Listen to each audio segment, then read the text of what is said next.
ایک بڑا ہی ایمان افروز میں نے آج آپ کو ایک واقعہ سنانا ہے. بزرگان دین نے اپنی کتاب میں اس واقعے کو بڑے شان سے نقل کیا ہے. ماجرا یہ تھا کہ ایک شخص تھا, بڑا نیک تھا مگر غریب بھی تھا, بال بچوں والا بھی تھا, غریب بھی تھا. اچانک رات کو اس کی آنکھ کھلی تو دیکھا بچے رو رہے ہیں. بچوں سے پوچھا کہ کیوں رو رہے ہو؟ تو انہوں نے کہا کہ بابا جان بھوک لگی ہے, کھانے کو کچھ نہیں ہے گھر میں.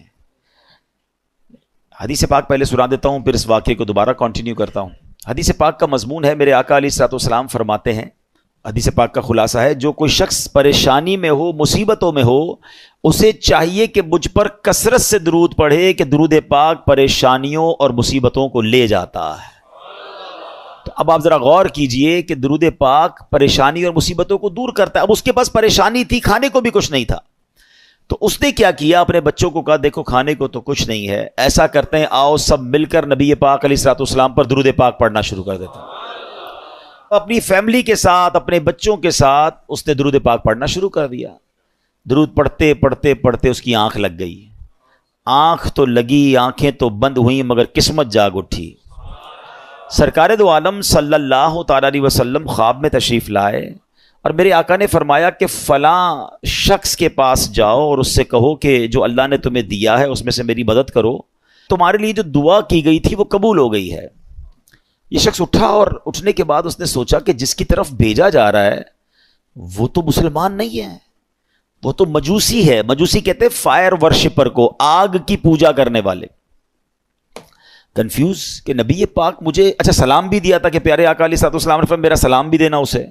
کہ پیارے آقا ایک غیر مسلم کو سلام بھجوائیں گے اور مجھے اس کے پاس بھیجیں گے. کنفیوز, درود پاک پڑھتے پڑھتے پھر سو گیا. پھر سویا تو پیارے آقا علیہ الصلوۃ والسلام خواب میں تشریف لائے. فرمایا میرا اشارہ اسی کی طرف ہے, جا کر میرا سلام دو اور اس کو کہو تمہیں جو اللہ نے دیا اس میں سے میری مدد کرو, اور تمہارے لیے جو دعا مانگی گئی تھی وہ قبول ہو گئی ہے. اگین ویری کنفیوزڈ کہ یار پیارے آقا ایک مجوسی کو, ایک غیر مسلم کو سلام بھجوا رہے ہیں. اچھا نبی پاک کا خواب میں دیدار کا فارمولہ آج سمجھ لیجئے. اللہ پاک ہم سب کو دیدار مصطفیٰ نصیب فرمائے صلی اللہ علیہ وسلم. علماء فرماتے کہ اگر کسی کو خواب میں پیارے آقا کے علیہ الصلوۃ والسلام کی زیارت ہوئی ہے نا, یعنی اس کا بھی ایک طریقہ ہوتا ہے, یا تو نبی پاک علیہ الصلوۃ والسلام خواب میں آ کر خود ارشاد فرما دیتے ہیں, اپنا نام ارشاد فرماتے ہیں, یا کوئی خواب میں بتاتا ہے کہ جناب رسول اللہ علیہ الصلوۃ والسلام ہیں, تو جس نے نبی پاک کو دیکھا اس نے پیارے آقا ہی کو دیکھا.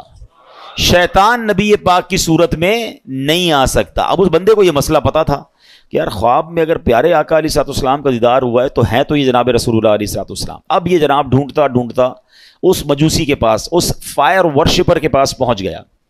جب پہنچا تو وہ one of the billionaire of that time تھا, بہت پیسے والا آدمی تھا.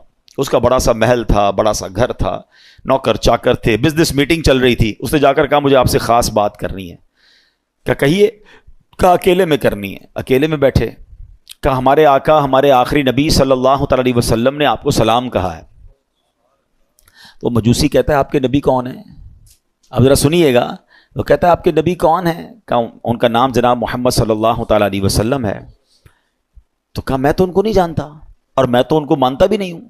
اب آپ سمجھیے گا بات کو کہ وہ کہتا ہے نہ میں ان کو جانتا ہوں نہ میں ان کو مانتا ہوں.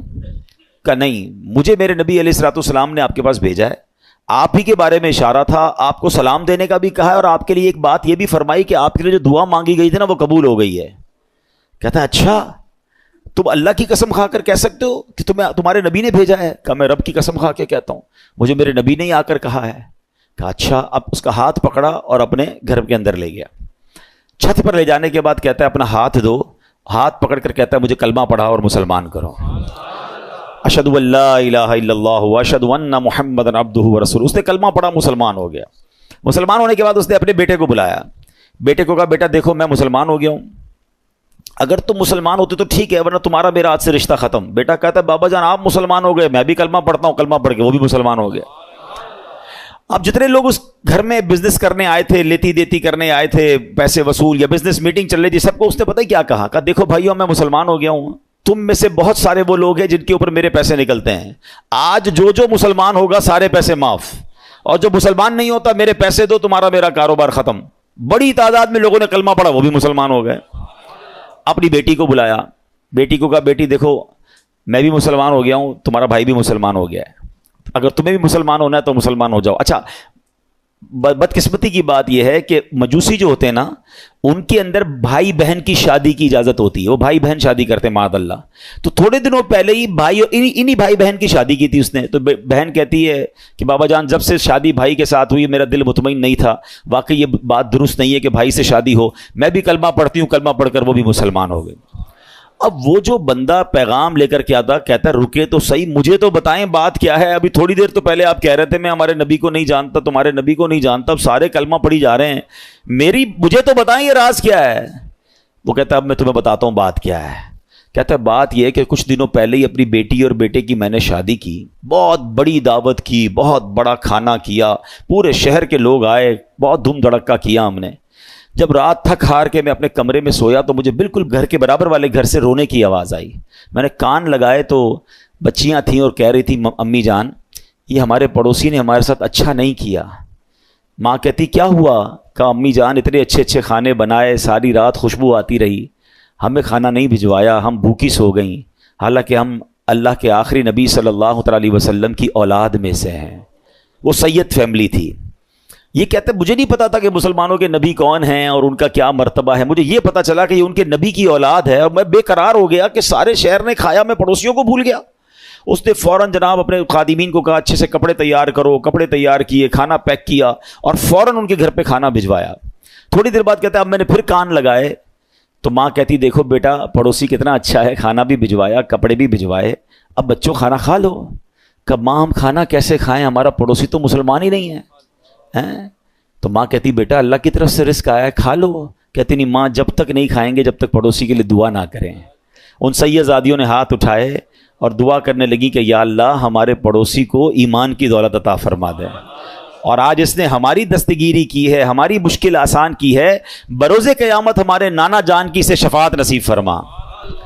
پڑوسی کہتا ہے تم نے جب آ کر کہا نا کہ جناب رسول اللہ نے مجھے سلام بھیجا ہے اور کہا ہے دعا قبول ہو گئی ہے, تو میں سمجھ گیا ہوں کہ میرے ایمان لانے کا وقت آ گیا ہے. اب میں مسلمان بھی ہوتا ہوں. اور سنو یہ بھائی بہن کی جو میں نے شادی کی تھی نا میرے بیٹے اور بیٹی کی, 50% جائیداد تو میں نے ان کے نام کر دی تھی, 50% اپنے لیے رکھی تھی. اب تو ویسے ان کی شادی ختم ہو گئی, یہ میری جائیداد کا 50% میں تمہیں دیتا ہوں, جاؤ تو اپنے بال بچوں پہ خرچ کرو. وہ بندہ جو ایک دن پہلے جس کے بچے بھوکے سو رہے ہیں وہ اربوں پتی ہو جاتا ہے, وہ پورے جائیداد کا 50% لے کر گھر آتا ہے. اب اس واقعے کو لکھنے کے بعد میرے پیارے اسلامی بھائیوں علماء نے بہت خوبصورت باتیں اس پہ ارشاد فرمائی ہیں. اب ذرا اس ایک واقعے کو اگر سمجھیں کہ مشکل ہو, پریشانی ہو, تکلیف ہو, دنیا والوں سے نہ مانگیں. ایک یہ بھی بڑا پرابلم ہو گیا ہے کہ آج تھوڑا سا پرابلم ہو تو دوسروں سے مدد مانگنے نکل پڑتے ہیں. نہیں, خودداری یہ ہے کہ میری پرابلم میں جانوں, میرا رب جانے.